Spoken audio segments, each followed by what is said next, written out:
Hello. Hello, hello. Is this one that can turn on? All right, and then everybody or anybody over on the Twitch side of things, I got the in the pinned comment, I got the link for the live stream. So if you would like to have your comment highlighted, especially for discussion and things like that, just be sure to make sure you're lurking on both. And I might, if you don't lurk, that's fine. I do read the Twitch chat, and I might ask you to be like, "Hey, that was a really good comment or a good point. You should go drop that on there so I can highlight that." Now, Chris, is something I'd like to test at some point in the future because I can link this software to Twitch. The only thing is I don't know if it will affect your stream personally, and maybe we can test it out this week when we're both like, hey, we're going to try this out and see if it like messes with your stream at all. And if it does, then we know. But if it doesn't, and I'm able to actually see both Twitch and YouTube, then we should be good to go from there. So good morning. Good morning. How's your stream? How's the progress on Deep Dungeon going for you so far? It's going good. I'm starting to just build up Aether Pool. So now it's just about building up nice saves with lots of Pomander so I can make another push. So today will be just like a prep day. There's a lot of prep.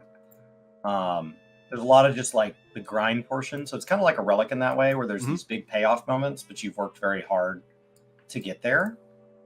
So today's kind of a prep day. So I don't expect to exceed floor 32 today at all. I was busy chatting and reading chat, and I died in a mid clear, and then you get nothing. You need to track how many times chat gets you killed versus that. Just because I love stats on stats. So anything and everything is always fun. So I'll try to add into that. So like, all right, guys, he's making it too far. We gotta get him. We gotta take him out. All right, are you ready? Are you ready to dive in? Because I see chat already talking about the topic. I'm ready. That's really good. Okay, so today's topic, and I'm gonna highlight Mitchell's comment here. But we last week we're talking about all the conversation going on within the Final Fantasy 14 community, and I had a bunch of little topics kind of broken out, and thus we weren't able to get to everything. So we figured we'd pick it up today and continuing on. Is Final Fantasy 14 or 16's development actually hurting Final Fantasy 14 is our main topic. And Mitchell, he writes, other than Yoshi P's time, I'm curious what ways the devs have shared resources. According to interviews, it also seems like it's a pretty normal for team members to be allowed to shift projects.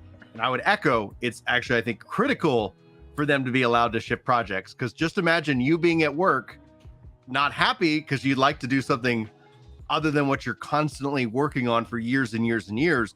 You're going to lose that resource. That resource is going to go find someplace else where they're happy or well satisfied. So it's not about like, you want your team to be able to say, hey, I would like to work on this.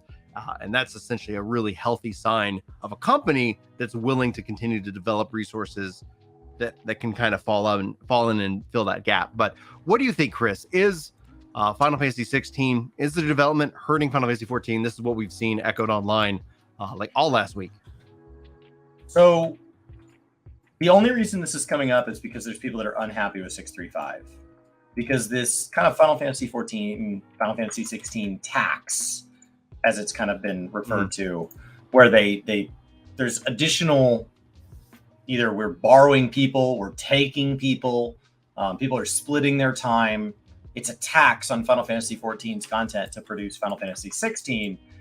That tax has been leveraged for many years now. As they've become more and more transparent about how long this has been going on, that tax has been in place for many years now. But when Shadowbringers was good, when the release of Endwalker was good, nobody worried about the tax because even post-tax, there was plenty of meat on the bone. But for anybody that does not enjoy Deep Dungeon and does not enjoy crafting and gathering, 6.35 is very light. Now, if you like either of those systems, you may find that you're not done yet. I mean, the average crafter relic, if you bought all the materials, is still an hour. And you have the Loppery tribals. The average crafter gatherer relic is a little bit longer. If you're gathering your materials, that can all be a great deal longer. Yeah. Deep Dungeon in a 4-man is very manageable, but it's still going to take some time. The solo grind is very real and will take quite a bit of your time. unless you're somebody who's just outrageously good at deep dungeon. And even those people, I mean, they're just now, we're just now seeing large amounts of clears come through. The first clear was very fast, but it's not like it just immediately, as soon as they cleared it, everybody was soloing to 100. So I think across the board, like, that's why this has come up. Is I don't think that the tax has been any more severe now than it was in Shadowbringers, the early Shadowbringers. I mean, my understanding is that this tax was leveraged in Stormblood, and Stormblood was the densest expansion we've ever had as far as content cycle, as far as patch cadence and patch content. Stormblood sets the bar, and Shadowbringers, people were largely happy with the amount of content. There was frustration in where it was leveraged. Like, I wish they wouldn't put so much in Bosja's Adnor, or I wish they wouldn't put. So there was frustration with where it went, but there was not frustration with quantity. Yeah, I think there's a pattern that's established, and it's a pattern easily forgotten, because I would say, from being a part of the community for so long, the 0.3 patch has historically been met with the most general frustration, because usually I think that's historically from a level of just like, finishing the story, burnout overall. Like, these are things that happen year over year, like, expansion over expansion. What it ends up being, though, is that there's a part of it that's players themselves are surprised by it, because they don't yet understand it. They're either coming out of a honeymoon phase, or they're like, yeah, I loved it, and I played the last expansion, and then I went right into the next, or I've been getting caught up, and so there's just been so much new, and then all of a sudden, within the current expansion, story's kind of been finished, you've kind of done all these things, and then you're left wanting more game to play. I was talking with Chili about this years ago, and I think essentially the core issue is that for those players is that they're looking for something to keep them engaged. They want to play more. That's nothing wrong with that. But the offering that they're looking for that would keep them engaged is unfortunately like on the way. Like, that's the solution. We know that 6.4 is on the way. That's going to have not just a new raid series for people to kind of tackle. That's also going to have the most return on your investment of your time for your gear.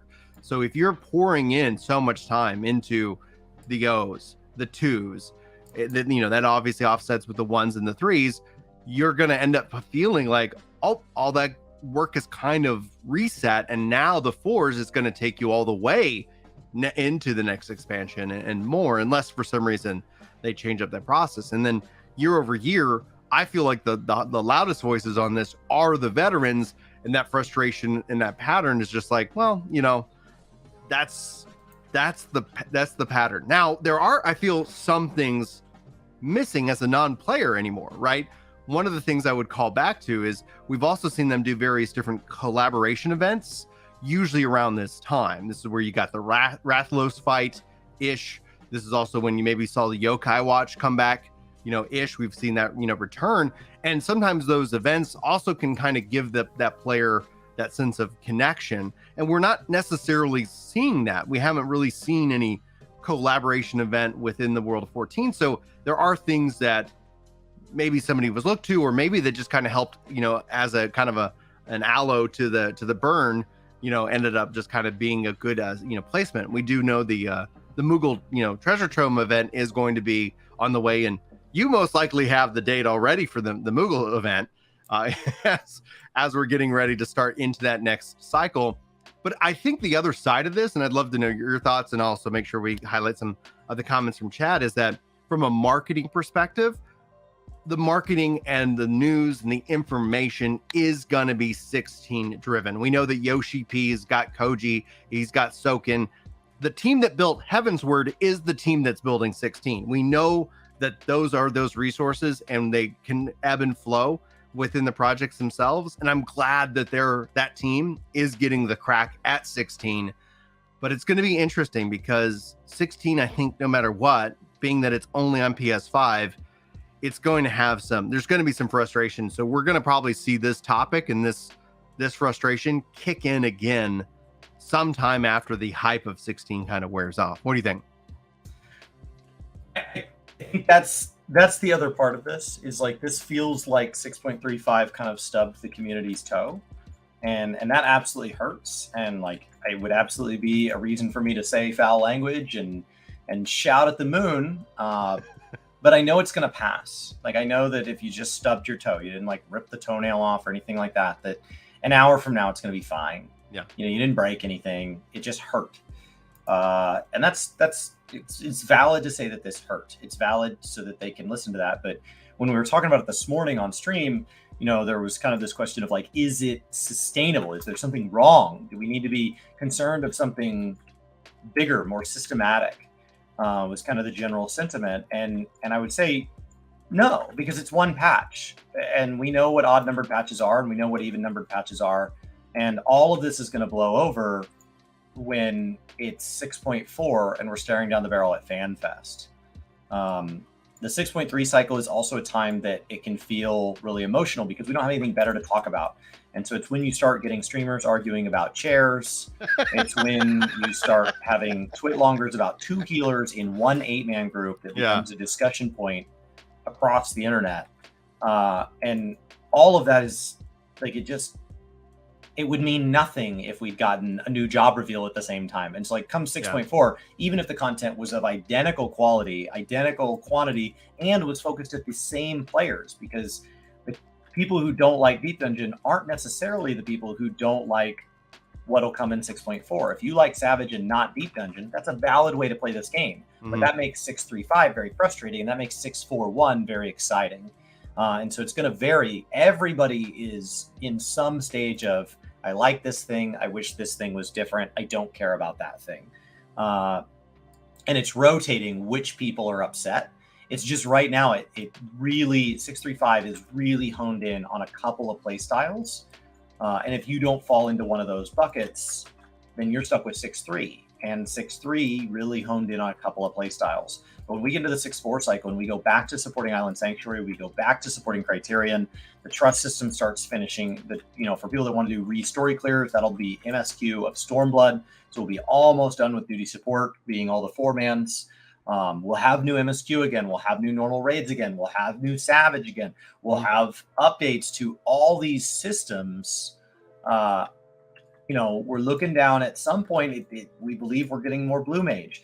Like, there are things around the corner. So I don't think it's a question about whether or not 6.3.5 is like a long-term problem for you. It is valid. If you want to play right now and you can't play, that's very frustrating. How much also is being in competition with other games that are out there, right? Because every one of us has a, kind of a budget of time that we can toss into things. And a lot of people that I feel are frustrated want to put more time in this bucket, or there's, I don't know, I don't have a term for it, but wanting to then maybe go play the new Destiny expansion, or maybe wanting to go play, the Elden Ring, game that maybe they missed out on last year or something like that. Like, how much do you feel like other things that are being more also prevalent in the news, like this is obviously focusing on 16, has that level of impact? Because if everybody's talking about X and you're like, hey, come back here, this is the conversation, please. Do you feel like that might be having any kind of impact? I think it could feel very lonely if you feel like you want to play Final Fantasy 14 and you're frustrated with Final Fantasy 14, and everybody you go to vent your frustration to is like, well, I'm fine because I'm playing Destiny. Right. Like, that would make you feel very alone. On its own, I don't think it really matters. But like, if you really want to go to a restaurant and that restaurant's closed and all your friends are like, well, that's fine, I want to go to a different restaurant anyway. Like, that's just a really lonely feeling. And so when you see, your favorite streamer streaming a different game, when you see, your favorite YouTube channel's not uploading, when you reach out to the friends of your static and they're off doing raids in a different game, then now you're stuck with your frustration, and there's nobody there to kind of help balance that out. Hey, well, I'm having a lot of fun doing the Elpis maps right now. Have you tried those? Oh, no, I hadn't. And like there's none of those things that would traditionally bring you out of a funk. Because there's a lot of things from 6.3 that I don't think everybody got to. And the half patch is a continuation of the main patch. They act as a cycle. So the 0.3 cycle is a whole thing. And that includes 0.1, where Ultimate unlocked. That includes 0.8, where Savage will unlock, which is historically in recent history is 4 weeks after the half patch. And so for people that really like Savage, for the first week, they're just hanging out, doing story and doing normal. Then they go into Savage. After 7 weeks of Savage, the half patch comes out and they have something to mix their time up with. And after another 4 weeks, week 11, after that, now they're looking at having unlocked Savage, or plus the previous cycle. So 11 weeks into this cycle, I've got that math wrong. Yeah, so you've got 11 weeks into this patch cycle, they can start farming Savage at a new degree. Yeah. Now it's an old fight at that point because it's from the previous cycle. So that they're farming the 0.2 raid 11 weeks into 0.3. 12 weeks, whatever that math is. And so like there are these different stage starts where you can't do anything and then you can. So if you were waiting on something in the half patch, that's a really common frustration. Mm-hmm. The half patch is going to have new relic step, or the half patch is going to have new Hildebrand, or whatever it is you're excited about. Patch day gets here. You've heard about it in a live letter. Where is it? Oh, it's 8 weeks from now? What the hell? Yeah. And we see that frustration regularly when something is super exciting and it gets kicked out to the half patch. It's talked about like it's all coming day and date, and it's just not. Mm-hmm.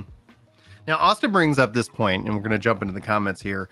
Says, I think that the development with graphics updates is actually making everything solo is the tax that we're seeing. And see Strifefall is to stop talking about, yes, they've remade a lot of this, like zones in the dungeons, prey, cast, adding in the trust system. And I think this is something that, if y'all haven't heard me say this, one of the things that I was saying that if they would go back and work on these systems, it takes probably 5-10 times as much effort to make these sweeping and bigger changes. That's one of the things within development, is that all of a sudden you're going back into some of these older systems, and it's necessary work. But it's work that is not as fast as it is if they just added it in the expansion. So when you saw the changes to the Fate system in Storm, in Shadowbringers, you didn't see that change roll into Stormblood or Heavensward. At some point, maybe that change does roll into those systems, but it is easier for them to put that into the expansion rather than go into the core and actually make that change. And so that in and of itself is probably a bigger tax that is happening, because I feel like 16 is stealing from 14 in a lot of ways. We talked about marketing, we talked about in the resources that moved over, but that's not a bad thing. That's actually what you want to have happen. The team did not get smaller within Final Fantasy 14. It's not like, hey, we have a team of 100 people or whatever that number is. Now you're down to 50 and now you're going to support 2 games. That didn't happen. In fact, when you look at Luminous closing, if anything else, like you're going to see probably more available resources to work on the wide range of projects that they're working on. I think the bigger thing to kind of wonder about that all was going down last week and the previous week is what is going on with Square Enix. We talked about that as a specific topic with the CEO being replaced. Maybe that's a good thing. We'll have to wait and see in the long run. Their constant march towards the NFT projects without showing anything, and something supposedly coming this spring. We don't know if that's still going to be a case. So sometimes it does feel like, to me, like outside of the business division 3, that there's a lot of weirdness at the company, a lot of irons in the fire, or maybe not a clear necessary direction, or maybe that, they're just waiting for the whole Microsoft Activision Blizzard thing to close, so Sony goes ahead and picks them up. And who knows like what ultimately is going on behind the scenes right now. And I think that probably is having kind of a bigger level of frustration. And then also with Square Enix, from a marketing perspective, like it does pose a challenge that with their games and their releases, that try not to market and step on their own announcement and hype within the space. And so there's definitely, I think, a valid critique having going on into the conversation. But the thing about 16 though is that outside of releasing on other platforms, it's not another games as a service. It's not now that game is constantly being developed. The question that we have is what happens after 16 in that regards, because what's the team going to go work on? And is that going to be a new MMO? Is it going to be a new single player Final Fantasy? And I think as we saw a lot of interesting chat talking about with the graphics update and that task, once that's done and accomplished, those resources can be then applied to elsewhere in the game itself, and everybody gets to benefit from that overall visual fidelity increase. Any thoughts, Chris? Yeah, I mean, I think you bring up some things with what's going on in the background. There are the trust updates, the graphics overhaul. These things are all going on in the background. Mm-hmm. so that costs something, but ultimately, like, to just bring it back into perspective, I would say the single biggest difference between Shadowbringers and Endwalker is that at this point in Shadowbringers, we got an exploratory tone, and at this point in Endwalker, we got a deep dungeon. In Stormblood, we had both. In Heavensward, we just had a deep dungeon. So we have now seen it every combination. Heavensward as a counterpoint to that's not true. They had the exploratory zone, but they had to keep redoing it. So it came out a weird place. Yeah, exactly. So like Diadem was a weird place, but yes, I get what you're going with in terms of what we know the content to be now. But as we know things to be now, like the 0.3 patch, it's really just the exploratory, and so I think a lot of that comes down to the relic step. So if we're going to try to vent our frustration, I don't think it's that 0.35 didn't have enough content types.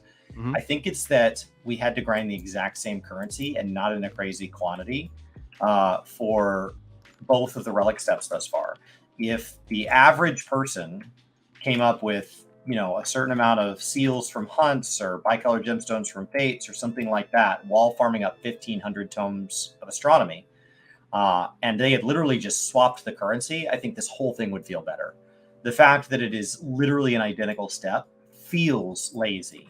Even if it was like actually in reality an identical amount of player effort and an identical amount of dev effort, the fact that they didn't switch it to being bicolor, the fact that they didn't tie it to the criterion variant system, the fact that they didn't switch it to seals from hunts or something like Moogle Tomestones, where you just did a variety of things across the game and they yielded a new currency that you could just buy this with, it feels lazy. And when you put that with the fact that this expansion, we have had a huge Tomestone pinch. We have used Tomestones for relics. We have used Tomestones for raid consumables. We have used Tomestones for relics again. We farmed Tomestones for the Moogle Tomestone events, which have had people really interested in those. They're not new, but it just and then when you're on the crafting side, it feels like everything just costs white scripts. So these kind of uncapped tomes has been the go-to grind this expansion. And at a certain point, that go-to grind being an uncapped Tomestone, no matter what it's called, it starts to feel a lot alike. And it starts to be, oh, you just want me to do the same thing again. Looking forward into the future and realizing we're about to go back into a Moogle Tomestone event leading into patch 6.4, which will be a brand new eye level, which will put us back on a new Tomestone grind. So we are Tomestone grinding before Tomestone grinding before Tomestone grinding. So we're about the Tomestone grind going into 6.4, which will be a Tomestone grind. So at a certain point, it just starts to feel fatiguing.